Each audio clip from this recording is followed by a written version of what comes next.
Cette course atypique qui rassemble plus de 20 000 sportifs est une célébration de persévérance, du dépassement de soi et de la solidarité. En plus de l'abnégation, ce sont toutes ces valeurs que porte le comité de pilotage du marathon qui depuis de nombreuses semaines met tout en œuvre pour que cette année encore, ce marathon soit une réussite. Je tiens vivement à les remercier pour toute l'énergie qu'ils apportent et saluer l'engagement exemplaire dans l'organisation de cet événement. L'aventure a donc commencé il y a 7 ans. Malgré quelques changements au niveau de sa direction, la mobilisation des Phages Sénégal est toujours la même. Mais nous ne sommes pas seuls et sans partenaires fidèles, cette expérience unique ne serait pas possible. Je salue donc également l'amitié et la synergie qui nous unit depuis la première édition. Mais rien ne serait également possible sans l'appui et la disponibilité des différents services et institutions de l'État, avec qui nous avons réussi à recréer le marathon de Dakar aux normes internationales. Toutefois, il reste encore de nombreux obstacles et nous entrons maintenant dans le sprint final. Donc encore un peu d'effort, un peu de sueur, et accompagné du parrain de cette édition, le champion du monde du 110 mètres et Ladji Doucouré, je suis persuadé que nous serons présents pour les 18 et 19 novembre de cette année. Personnellement, en tant que participant, donc je l'ai fait en 2021 et j'ai fait le 10 km, donc c'était déjà un exploit pour moi, mais je compte le refaire en tout cas cette année. Par contre, j'espère qu'il fera un petit peu moins chaud qu'en 2021, c'est pas forcément sûr, en tout cas, vu le temps qu'on a actuellement. En tant que participant, j'ai hâte de vivre ces journées, de voir la joie, mais aussi la souffrance s'exprimer sur vos visages. Que vous soyez athlète de haut niveau, professionnel ou amateur. Que ce marathon soit un rappel que chaque pas que nous faisons a un impact et que chaque effort compte. Ce marathon doit être l'occasion de mettre l'accent sur les valeurs sportives telles que le respect, l'humilité, le dépassement, le courage ou encore la passion. Je vous invite à courir avec le cœur et à faire preuve de solidarité et à savourer chaque instant de ce moment inoubliable. Je compte sur vous pour que la fête soit belle et je compte absolument sur toutes les inscriptions de la salle. Il va nous falloir battre le record de 2021 qui est largement à 20 000 personnes avec les différentes courses et je pense qu'on va facilement y arriver.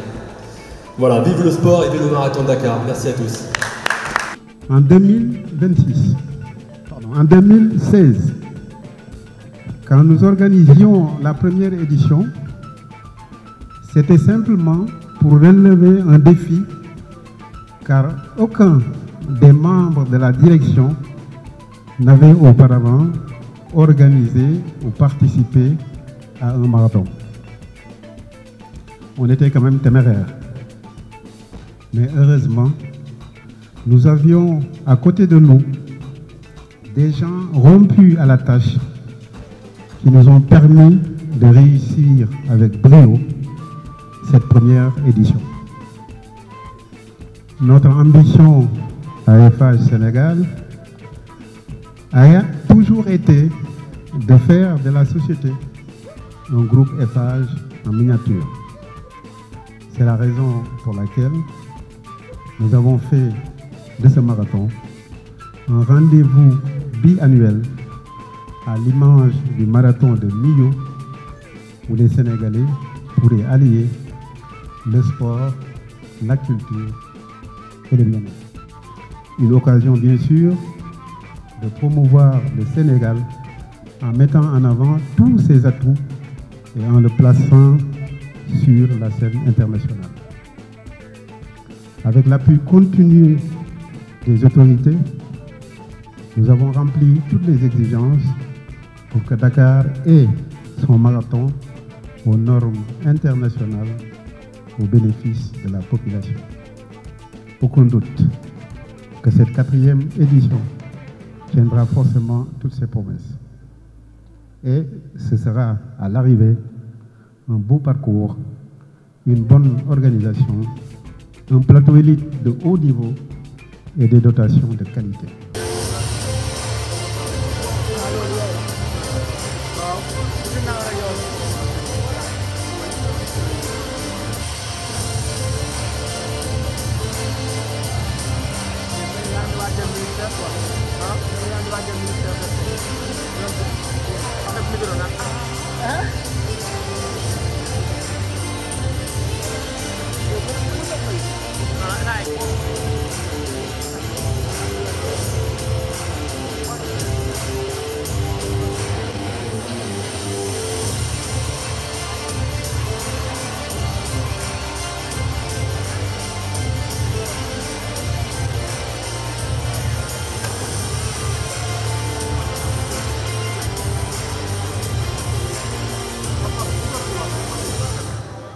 Chaque fois qu'on revient vers tous les partenaires, tous les gens pour leur dire voilà, on va refaire un marathon, et là franchement on est accueillis à bras ouverts, tout le monde est content, donc ça nous donne beaucoup de courage pour réussir une belle édition.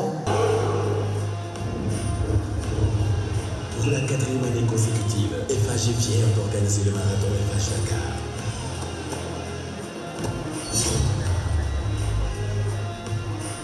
Chez FH, nous croyons au pouvoir du sport pour rassembler les gens et aspirer l'excellence. C'est pourquoi nous sommes fiers de soutenir cet événement et de mettre en valeur le meilleur du sport et de la culture de Dakar. Rejoignez-nous pour une journée de plaisir, de défis et d'excitation. Faites partie de la 4e édition du marathon FH de Dakar. Courons ensemble vers un avenir meilleur. L'ensemble des courses qui auront lieu, et donc elles vont, pour présenter le parcours, vont partir au niveau de devant le musée ici, remonter jusqu'à Malixi, aller jusqu'au bout de Malixi pour arriver à la Corniche, porte du Millénaire, merci, revenir l'avenue de la République, Franklin Roosevelt, l'avenue des Jambards, remonter la petite Corniche qui est magnifique, qui sera ouverte, et pour finir par la Libération, boulevard de la Libération, et remonter par la place des tireurs sénégalais pour revenir à l'arrivée dans le Grand Théâtre. Voilà, ça c'est pour la grande randonnée. Bien sûr, il y en a une pour les enfants et les anciens qui partira un tout petit peu plus tard et qui partira du même endroit, mais qui passera par les allées Papagaïfal, l'avenue Fédère et qui remontera, qui fait environ 3 km. On a quelques aménagements pour améliorer le confort et pour améliorer la sécurité. Le confort, c'est quoi? Quand tu es marathonien, que tu as fait 38 km, que tu arrives ici, tu entends la musique et tu vois l'arrivée à quelques centaines de mètres et qu'on t'envoie faire 4 km de plus dans la zone industrielle, dans la tête, je vous assure, c'est très difficile. Donc qu'est-ce qu'on a fait? Ben, on a décidé de mettre ça au départ quand les gens seront frais, pleins d'énergie. Donc on va partir, comme l'a dit Jean-Sébastien, toujours du même endroit. On va passer Kotoa et Fage et on va aller ici au niveau de la RTS.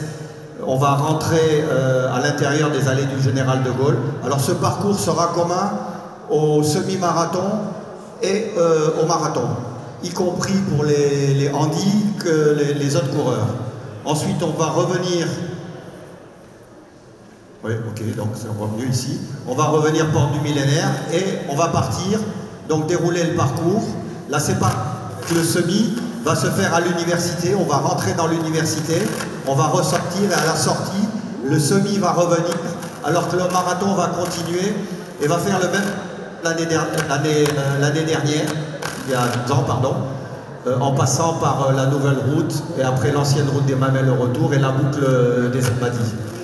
Ensuite on revient et à la porte du Millénaire, les 3 parcours sont les mêmes. L'autre changement majeur qu'on a fait, c'est le départ du 10 km. L'année dernière, on l'avait fait sur l'Arsenal, dans une zone qui était très petite et qui était très dangereuse. Donc on a modifié le parcours. Le 10 km va partir d'ici, va contourner le rond-point de la gare, repartir de l'autre côté.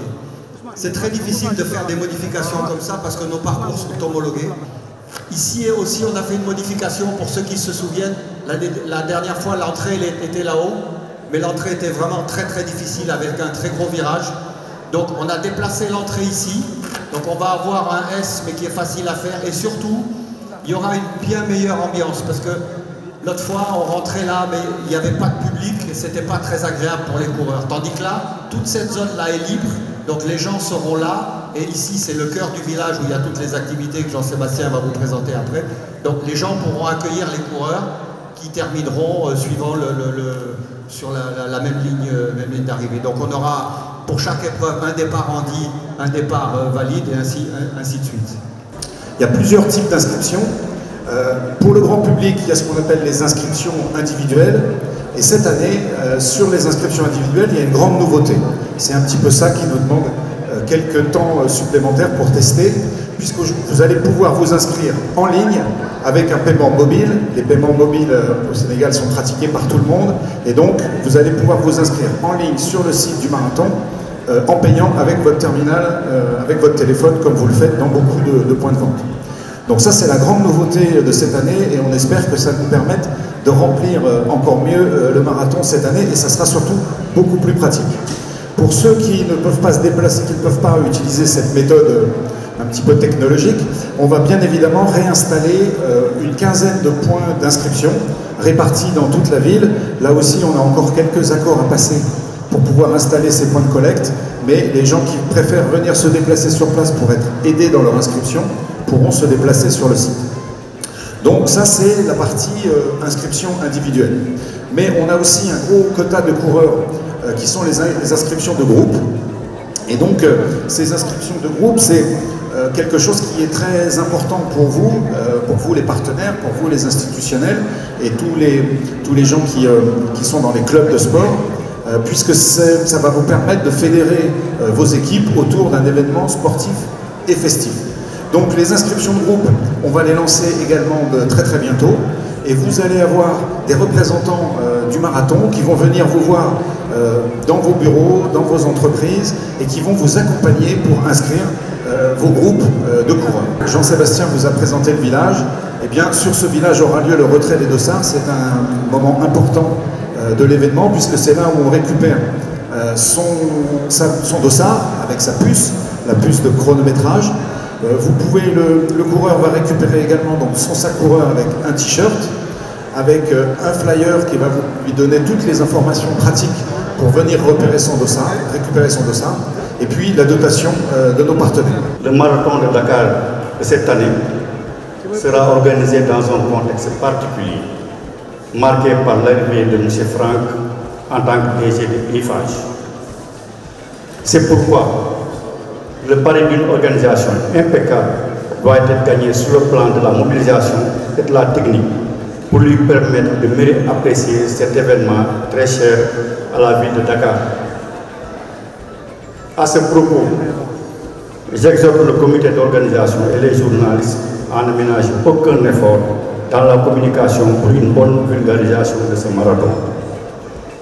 Aux populations, aux athlètes sénégalais, je vous demande de réserver un accueil chaleureux à nos invités pour une bonne image du Sénégal. Je lance également un appel aux autorités locales des 6 circonscriptions concernées par la course de prendre des mesures de salubrité pour rendre le circuit propre. À l'endroit des annonceurs, je lance un appel à venir adhérer au projet de sponsoring du marathon pour soutenir l'athlétisme qui a besoin de ressources additionnelles pour son développement. Et je voudrais dire ici, réaffirmer l'engagement du Comité national olympique à être encore à côté de FH et de tous les partenaires pour faire de cette édition du marathon un succès éclatant comme ça l'est depuis quelques années.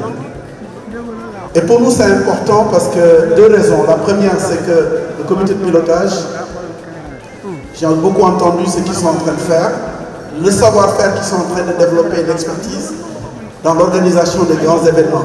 Ça va être important, un bon opportuniste pour nous, en 2026, d'avoir autant de compétences qui savent organiser de grands événements.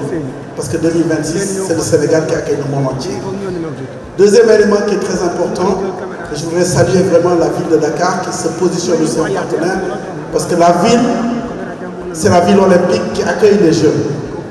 Et donc les avoir déjà dans ce partenariat, c'est quelque chose d'important. Mais je dirais que l'édition de cette année est quelque chose d'assez magique. Magique en ce sens qu'on a un mois de novembre qui va être palpitant. La deuxième édition du festival Dakar en Jeux, qui va s'organiser du 31 octobre au 4 novembre, suivi d'un sommet international sur le sport, le Impact Summit Forum, qui se tiendra les 6 et 7 novembre, et pour boucler la boucle, le marathon FH. Donc nous avons un grand mois de novembre sportif, et c'est pour ça que vous comprenez toute ma joie d'être là aujourd'hui et de donner à tous un grand rendez-vous. Merci à FH de nous avoir aidés à inscrire aujourd'hui dans la panoplie des agendas sportifs cet important événement. Le maire de Dakar, plus que jamais, a inscrit les équipes de la ville à s'engager dans la préparation aux côtés du comité de pilotage. C'est le moment de rendre hommage à l'équipe de la DGA, la direction des sports et de la jeunesse de la ville de Dakar, avec Mme Taï à sa tête, qui travaille d'arrache-pied avec toute l'équipe pour une bonne organisation de ce marathon. Alors ce marathon pour la ville, c'est un moment phare. Nous l'avons inscrit dans notre agenda culturel et sportif, parce que voilà que le marathon permet de découvrir à Dakar tout le patrimoine culturel, artistique, le patrimoine lébu de notre capitale, le patrimoine des peuples de l'eau pendant le temps que dure ce marathon, c'est-à-dire la randonnée et le marathon comme tel. Et aujourd'hui, ça constitue, comme le président Ouad l'a dit, une préparation pour le moment fort des JOJ Dakar 2026. Et le mois de novembre est très important pour nous. D'abord Dakar en jeu, qui en est à sa deuxième édition, abritée par la ville de Dakar du 31 octobre au 4 novembre. Ensuite, le forum sur la jeunesse et après le marathon. Donc nous allons vivre des moments forts, des temps forts pour la ville de Dakar, qui aujourd'hui constitue un événement que nous accompagnons. Le maire a instruit toutes ses équipes, le maire de Dakar, M. Barthélémy Dias, et le conseil municipal ont pris l'option résolue de s'engager dans maintenant l'organisation du marathon. On a besoin de faire un branding pour ce marathon, on a besoin de faire un nouveau label. Et aujourd'hui, Dakar, aux côtés du CNOS, aux côtés du COJOJ et aux côtés de la direction des FAGE, Dakar va s'impliquer et participer au rayonnement de ce marathon. Aujourd'hui que FAGE a pris l'option d'élargir son champ d'action en intervenant dans le domaine du sport, nous ne pouvons que nous en réjouir. Je voudrais, au nom de M. le Premier ministre des Sports, de ce point de vue, saluer la pertinence de cette option, car elle est en phase avec les priorités définies dans la politique sportive définie par les chefs de l'État. Cet aspect est important parce que depuis 2025, avec la déclaration de Paris sur l'aide au développement, les partenaires, qu'ils soient publics ou privés, sont invités à s'aligner sur les priorités des États. Et de ce point de vue, je peux confirmer que l'option d'organiser un événement sportif international est en phase avec les priorités définies dans notre lettre de politique sectorielle. De ce point de vue aussi, je voudrais rappeler que cet événement est en phase avec 3 des 4 piliers qui sous-tendent cette politique. Je peux citer le développement de la pratique sportive. Nous sommes dans le cadre du développement de la pratique sportive. Parce qu'aujourd'hui, cet événement va contribuer à promouvoir le développement de la pratique. Le comité d'organisation et le comité olympique sont en train de travailler pour amener les jeunes à travailler sur différentes disciplines pendant ces 2 jours. Ce n'est pas seulement le marathon, mais nous avons vu que c'est le basket, c'est d'autres disciplines, et donc nous ne pouvons que nous en réjouir parce que cela va contribuer, comme je l'ai dit tantôt, à promouvoir la pratique sportive. L'autre pilier, c'est la contribution économique du sport. C'est aussi un pilier important de la politique sportive. De ce point de vue, comme vient de le dire le DJ Books, effectivement, il y aura d'énormes retombées économiques pendant cette période d'organisation, n'est-ce pas, du marathon FAGE. Et donc, le troisième pilier, qui est aussi en phase avec cet événement, c'est le développement des ressources humaines, la capacitation des acteurs. De ce point de vue aussi, pour reprendre les propos du coordinateur du COJOJ, effectivement, cet événement permettra à la Fédération d'athlétisme de capaciter ces acteurs qui seront quand même dans le processus d'organisation des Jeux olympiques Dakar 2026. Et donc, nous comptons quand même capitaliser ces ressources humaines, ces experts, dans le processus, n'est-ce pas, qui nous permettra de mieux prendre en charge l'organisation des JOJ Dakar 2026.